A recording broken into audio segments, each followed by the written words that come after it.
it's time for us to finish our caterpillars. During our last class, we started with our model magic, putting our balls or our spheres on the leaf to start creating our caterpillar. And today we're going to finish it up and add his or her little head. And so if yours is popping off, we don't have to worry. We can glue it back down a little bit later.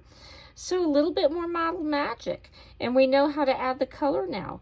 And you are the artist. If you want to have a really big caterpillar head and use all of your model magic for the head, that is absolutely fine. If you want to split it into pieces, you can do that. I'm going to just, let's see, I'm going to make mine into 2 pieces, and I'm going to add a little color. Remember that, how we added our color? We kind of flatten it out. Let's slide this one out of the way. And we just put our color on. I'm just going to do one little bit. And remember, if we fold it in, then our hands don't get quite as messy.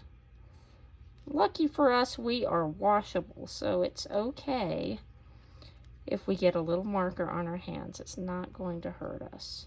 But we don't want to try to get super messy.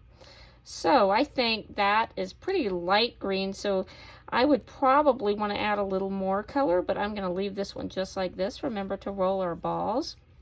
We can roll it in our hands, or we can roll it on our table with our hand flat, however you want to do it. And so I'm going to attach this one right here. And then let's make this the head. So I want to add a little color to my caterpillar's head. So I think I'm going to make this one red. So if we have learned about warm and cool colors, you can kind of see I'm making a pattern with that. I have warm, cool, and I'll have one more warm for my head. So again, I'm folding it in, and I'm just going to keep folding it together so my color can spread out. And I am not going to add more color to mine because I think that's good enough for me.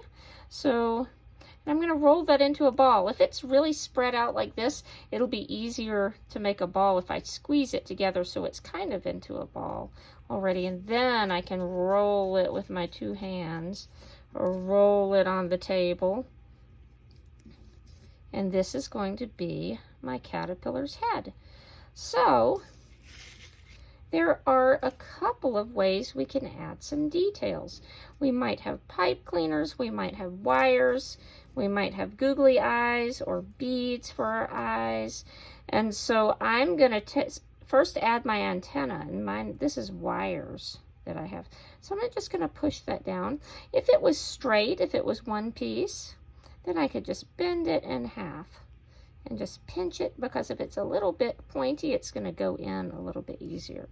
So this is where I'm going to put mine in. I'm going to push it in, and then I can squeeze it a little bit to help my antenna stay in. And then my head got a little bit squished, didn't it? So I can take my fingers and I can gently reshape my head.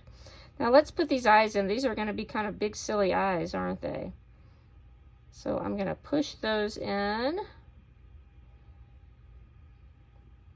Very silly. Look at that little guy. And then if you want to, you can draw a little mouth. Now I don't know if real caterpillars have faces like we're making, but remember, artists do not have to make things look real. Artists get to make them look however they want. So I'm just going to make this little guy have a little smile.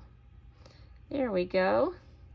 And now it's time to put the head on. I can let it be in the front, kind of like this, or I can sit it up on top. Let's do that. That would be kind of cute, wouldn't it? And I know you can't see it very well. I'll pick this up and show you so we can see our little caterpillar on the leaf. And now we're going to put it in a safe place to dry.